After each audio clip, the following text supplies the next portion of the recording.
Mi nombre es Gabriel Ruiz Ortega y esta es una edición más aquí en Caretas Digital. En esta ocasión nos acompaña Carlos Canales, de la Cámara Nacional de Turismo Canatur, el presidente de Canatur. Carlos, yo creo que la situación no amerita para que sea una conversación feliz, pero hoy esta organización Canatur hizo una conferencia de prensa para poner en alerta a la población sobre la situación crítica del sector turismo. Carlos, ¿cuán crítica es esta situación en estos momentos? Mira, las cifras son las que nos grafican básicamente lo que es la situación turística. El año 2019 ingresaron al Perú 4.4 millones de extranjeros, 1,5 millones por las fronteras y 3 millones por el aeropuerto Jorge Chávez. Asimismo, se generó aproximadamente 5,000 millones de dólares, que es lo que facturó estos 4.4 millones de turistas.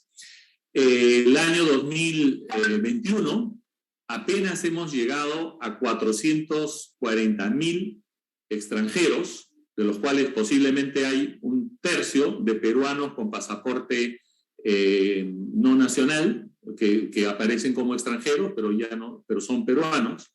Eso quiere decir que apenas llegamos a menos de 500 millones de dólares de facturación.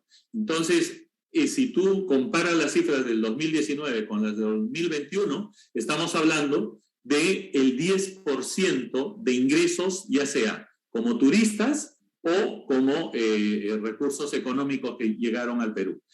Eso implica que tú tienes una infraestructura para casi 6 millones de turistas, ¿no? El Perú siempre está un 70%, 75% de ocupación. Entonces, el Perú tiene una capacidad de 6 millones de turistas y hoy día ingresan 440,000. Eso significa que hoteles, agencias de viaje, restaurantes, empresas de servicios de transporte turístico, de trenes, no tienen pasajeros. No hay pasajeros. Y si no hay pasajeros, no hay ingresos. Si no hay ingresos, no podemos acceder a poder pagar ni refinanciar las deudas que tenemos con el sistema financiero. Y en el caso de Reactiva, justamente es un crédito que nos ayudó en su oportunidad para tratar de subsistir los 24 meses que han transcurrido desde la declaración de pandemia. Y hoy nos toca comenzar a redimir, porque ya se vence el plazo de gracia en el mes de abril, a partir del 1 de mayo comenzar a pagar. La pregunta es, si no tienes flujos, ¿cómo pagas? Quebramos, nos ejecutan, despedimos personal y el sistema colapsa. Carlos, justo en la conferencia de prensa, mientras yo estaba escuchando lo que ustedes estaban exponiendo, porque son varios sectores, ¿no?, los que alberga Canatur, no tanto agencia de viajes, hoteles y diferentes servicios, yo tenía una impresión de que el sector turístico, que es un sector tan sensible, que da tanto trabajo, es un sector que sí tiene solución. O sea, es un sector que sí, digamos, aplicando un criterio, digamos, obvio, ¿no?, de dinamizar este sector. Por ejemplo, el caso de los créditos, por ejemplo, donde la gente quiere acceder, pero no puede, lo que está en este sector. ¿Cómo hacer una solución viable ante esto? O sea, ¿cómo destrabar esta crisis? Porque yo creo que lo que está habiendo es como una mezcla de dejadez y competencia cuando la solución está muy a la mano. ¿Sintonizamos en la impresión, Carlos? Mira, el tema es que el turismo siempre ha sido la cenicienta de las actividades económicas, ¿no? ¿Por qué? Porque es mucha microempresa, mucha pequeña empresa, 92% de nuestro sector es micro pequeña empresa. También es cierto que hay un 70-72% de informalidad. Hay mucha informalidad en nuestro sector porque es una actividad de microemprendedores, de pequeños empresarios que tienen un vehículo, que transportan a los turistas, tienen un pequeño hospedaje. O sea, es un clúster bastante interesante, bastante amplio y que se replica en cada ciudad. Porque el turismo no es que vienes a un punto y ahí dejas de conocer. Cuando tú vas a Cusco, vas al Valle Sagrado, vas a la zona de Pisac o vas a Chincheros y vas dejando siempre recursos generando economía local. Eso es muy importante, ¿no? Entonces, y por decir solamente Cusco, que tiene un producto bastante sólido, ¿no? No es que te quedas en la ciudad y de ahí a Machu Picchu, no. Hay circuitos que tú vas haciendo y desarrollando. Claro. Entonces, esto genera un empleo masivo en forma muy dinámica, donde no es necesariamente personal de alta calificación. El peruano tiene la gran ventaja que es una persona amable, educada, buena, siempre presta a servir y ayudar. Entonces, eso es un valor añadido, que es un valor de diferenciación con otros países y que recoge al personal rápidamente. Entonces, muchas veces nos han considerado como informales, como evasores, o me han dicho turismo, reunión de cócteles, reunión de fiestas. No es así. Mientras en el turismo tú estás atendiendo a una persona con todos sus caprichos, llevándole una copa si estás en un bar, o el mejor plato de comida del restaurante, o llevándolo en una unidad de transporte con servicios higiénicos, con calidad en los asientos, etcétera, ¿no? A veces pensamos, no valoramos bien lo que es el turismo como producto económico. Y eso hace que diga, no, hay que priorizar la agroexportación, hay que priorizar la pesquería, hay que priorizar la minería. Y no se dan cuenta que lo masivo, lo que rápidamente ayuda a que la gente se quede en el lugar, trabaje adorando la naturaleza, sus restos arqueológicos, es la actividad turística. Entonces, esa dejadez en la forma de pensar hacen que hoy día el Banco Central de Reserva diga,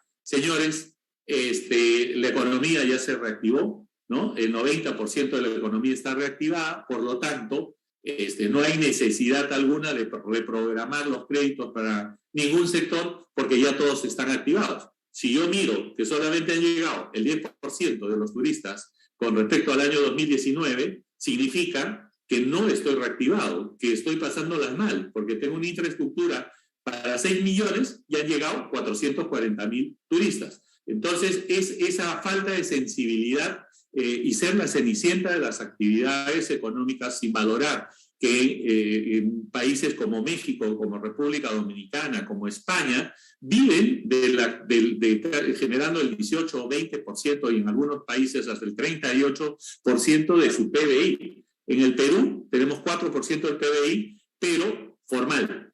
Si nosotros añadimos a ese 72% que está en la informalidad, tranquilamente, cifras del Consejo Mundial de Turismo, de la WTTC, señala que Perú debe estar generando 25.000 millones de dólares a la economía de nuestro país. Carlos, en esta crisis, ¿cuánto perjudica la inestabilidad política? Tú diste un ejemplo bastante claro, ¿no? En la conferencia, por ejemplo, si un turista quiere venir al Perú, obviamente lo que primero hace es de Google, ¿no? Y lamentablemente en Google está todo, ¿no? En ese sentido, ¿cuánto afecta a la reactivación, digamos, de este sector tan sensible que genera tanto trabajo? Mira, la inestabilidad política trasciende al turismo siempre y cuando exista la afectación de determinados valores, como es el libre tránsito, ¿no? Que debe tener una persona en un territorio, o como son los conflictos sociales con violencia, ¿no? Nadie va a un destino turístico si saben que hay huelgas, ¿no? De trenes o bloqueo de carreteras, o atentar contra bienes privados o públicos, ¿no? Eso hay que ser un poco masoquista para ir a un lugar, o sea, turismo bélico, turismo de aventura extrema, donde quiera que en tu bus te estén tirando piedras o si te sientas agredido o atacado, o a un destino donde la delincuencia común expande cada día. Nosotros en el turismo buscamos el lugar donde vayas a comer rico, donde vayas a disfrutar de un lindo paisaje, de un resto arqueológico maravilloso, donde tengas comunidades vivas, donde te sientas como en casa, te sientas a gusto. Por lo tanto, la inestabilidad política, cuando tiene violencia, cuando hay una seria limitación de tus derechos como ciudadano, como es el libre tránsito, obviamente espanta turistas. El espantaturistas son la violencia, el conflicto, el enfrentamiento. Ahora, también se está haciendo un llamado de parte de Ganatur para que el gobierno declare en estado de emergencia este sector. Eso es lo obvio, pero ¿cómo ven ustedes el panorama? cómo perciben que vaya a ser, digamos, la apertura al respecto? Mira, hace un mes nos establecimos una mesa de trabajo con el ministro Roberto Sánchez. Muy interesante porque por primera vez el gobierno, un ministro y su equipo, ¿no? Dictaba medidas a favor de ayudar al sector empresarial, de generar actividades que integren al público y al privado para poder crecer y para poder desarrollar, ¿no? Y nosotros lo saludamos. Pero esas buenas intenciones, ese buen proyecto, ¿no?, de reactivación, como fue presentado, cae en saco, tiene caída libre en la medida que los demás miembros del gabinete no estén compenetrados con esa filosofía del Ministerio de Turismo. Lo que ha hecho el ministro Sánchez, que si bien es cierto, no conoce del sector turismo, no conoce del comercio exterior, es una persona inteligente que ha podido escuchar a los privados, establecer con su equipo técnico una metodología de trabajo, exponerlo en un plan y comenzar a trabajar. Eso nos llevó, producto de un Congreso Nacional de Turismo que hicimos entre Mincetur y Canatur con sus gremios en el mes de diciembre, que integramos todas las voluntades y se reflejó en una serie de medidas que están muy bien en el papel, pero si el Ministerio de Economía no facilita las medidas económicas, si el Ministerio de Transporte no cumple con mejorar la infraestructura vial o la infraestructura aeroportuaria, o el Ministerio del Interior no cumple con garantizar la seguridad ciudadana, entonces tenemos un problema muy complejo. Y eso es lo que de alguna forma hemos llamado la atención al gobierno, al presidente de la República, al presidente del Banco Central de Reserva, al ministro de Economía, para que vayamos en sintonía con una de las actividades que genera más trabajo, que genera identidad nacional y que hoy día, por una falta de conocimiento del BCR, pueda decir que como el 90% se reactivó, no es necesario dictar medidas específicas para todos aquellos, no solamente es turismo, para todos aquellos que no hayamos podido llegar a facturar más del 40% con respecto al año 2019. Si yo ya tengo ventas superiores al 40%, ok, no necesito ampliarte el cronograma de plazo de gracia ni plazo de pago. Pero si no he llegado al 40%, no tengo un punto de equilibrio. Y te puedo asegurar que en el sector turismo, por lo menos el 80% no llega ni al 20%. No llegan ni al 20%. Y los que se han podido reinventar un poco, llegan al 30, 35%, porque han tenido que sacrificar tarifas. Un hotel que costaba $200, 5 estrellas, hoy día está vendiendo en $60, incluyendo el 28% de IGB y de servicios, más más una pensión completa de desayuno, almuerzo y cena, por $60, cuando solamente el hospedaje valía prepandemia $200. ¿Por qué lo hacen? Porque tienes que pagar la luz, porque tienes que pagar los pocos servicios que hay, el poco personal que tienes, y si no, lo que haces es cerrar, apagar la luz e irte a tu casa y deteriorar una propiedad paralizándola. Es mucho más costoso reabrirla. La situación es tan compleja y tan crítica, Carlos, de que 10.000 empresas están a punto de quebrar, ¿no? Y prácticamente hay 500.000 de puestos de trabajo en franco peligro. Pero tú has señalado acá algo que sí me ha llamado la atención. Una de tus críticas va quizá a uno de los técnicos mayores y más saludados y menos criticados que tiene el país, ¿no?, que es Julio Velarde. ¿Cuál es el punto con él? ¿Qué es lo que él tendría que, digamos, que entender o, digamos, flexibilizar para que pueda colaborar, digamos, con este sector, digamos, que como tú bien dices, da mucho trabajo inmediato también? Mira, la cosa es muy sencilla. Yo creo que hay que mirar, el mundo es redondo, no puedes mirarlo parcialmente, y eso significa que hay actividades que posiblemente no conozcan, cómo funciona el turismo. Cuando yo voy a tener turismo interno, ¿no?, digo, oye, pero los aviones están llenos, hay gente que está viajando al interior. Pero para darte un ejemplo, ¿no?